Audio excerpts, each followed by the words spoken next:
Maulid Nabi SAW adalah merayakan hari lahir Nabi SAW.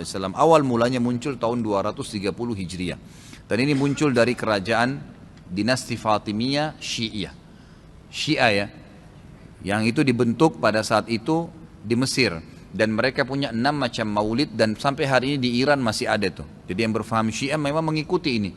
Sayangnya banyak ahli sunnah yang menarik ajaran ini, pemahaman ini ke pemahaman mereka. Padahal sebenarnya pemahaman orang-orang Syiah.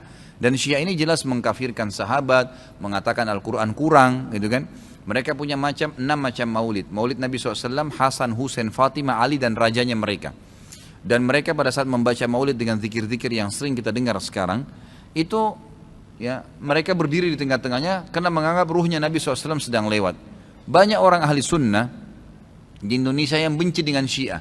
Karena pemahaman Syiah jelas ya mengkafirkan sahabat, mencaci maki Abu Bakar dan Umar, mengkafirkan mereka, mengatakan Quran kurang, tapi mereka tidak sadar maulid yang mereka lakukan adalah acara dari orang-orang Syiah.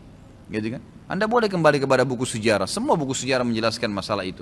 Jadi munculnya di tahun 230 Hijriah dan dilakukan oleh Syiah ya pada saat itu yang mendirikan dinasti Fatimiyah namanya. Baik, itu kurang lebih gambaran tentang sejarahnya. Dan orang-orang Syiah Fatimiyah waktu itu mengadakan maulid. Review lagi kembali kenapa mereka buat. Ternyata mereka waktu itu di Mesir berbatasan dengan Bizantium, kerajaan Romawi. Dan waktu itu orang-orang Romawi mereka mengadakan maulidnya Nabi Isa, ya kan gitu. Maka orang-orang Syiah waktu itu mengatakan di Mesir, kalau gitu kita juga buat maulid untuk Nabi SAW. Maka dibuatlah. Dan sekarang Anda boleh tanya kepada siapapun, kiainya, habibnya, tanya, apakah Nabi SAW pernah melakukan maulid kayak Anda lakukan nih? Berzikir, baca salawat, berdiri, nganggap ruhnya Nabi sedang lewat, pernah?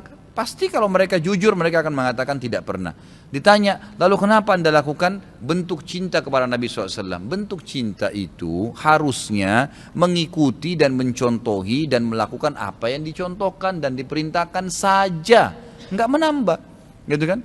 Karena kalau kita menambah seakan-akan kita menganggap Nabi SAW masih ada yang belum disampaikan.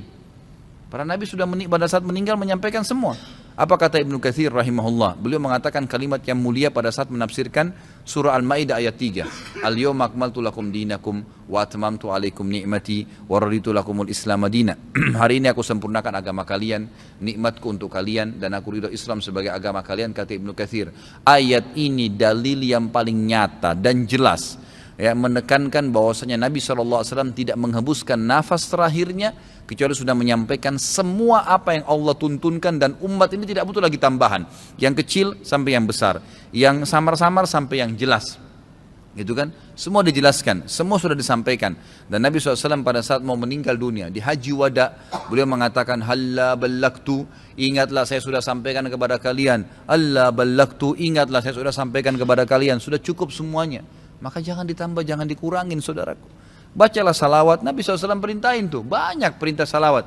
Baca 10 kali pagi, 10 kali sore, zikir pagi sore. Boleh juga dijadikan sebagai zikir rutin kita tiap hari. Nabi SAW perintahkan untuk baca salawat, gitu kan. Dianjurkan untuk membaca. Di hari Jumat disuruh memperbanyak salawat untuk Nabi SAW. Setiap kali disebut namanya SAW. Dalam majelis ini berapa kali kita katakan Nabi SAW, Nabi SAW. Itu semua fadilah, itu diperintahkan, gitu kan. Tapi jangan dikarang secara khusus, karena itu akan menambah. Sekali lagi, saya tidak menyalahkan. Kalau Anda ngotot mengerjakannya, mengatakan ini benar, silahkan, itu hak Anda. Saya menyampaikan apa yang saya ketahui, gitu kan. Saya tidak menyalahkan, tidak menghardik, saya mengingatkan apa yang saya ketahui. Kalau Anda anggap ini benar, terimalah, gitu kan. Karena orang yang bijaksana, orang yang berakal adalah orang kalau menerima, mendengar sebuah penyampaian dan itu benar, lebih benar dari apa yang dia ketahui sebelumnya, maka dia menerimanya. Ya, maka dia akan selamat dari sifat sombong, kan gitu.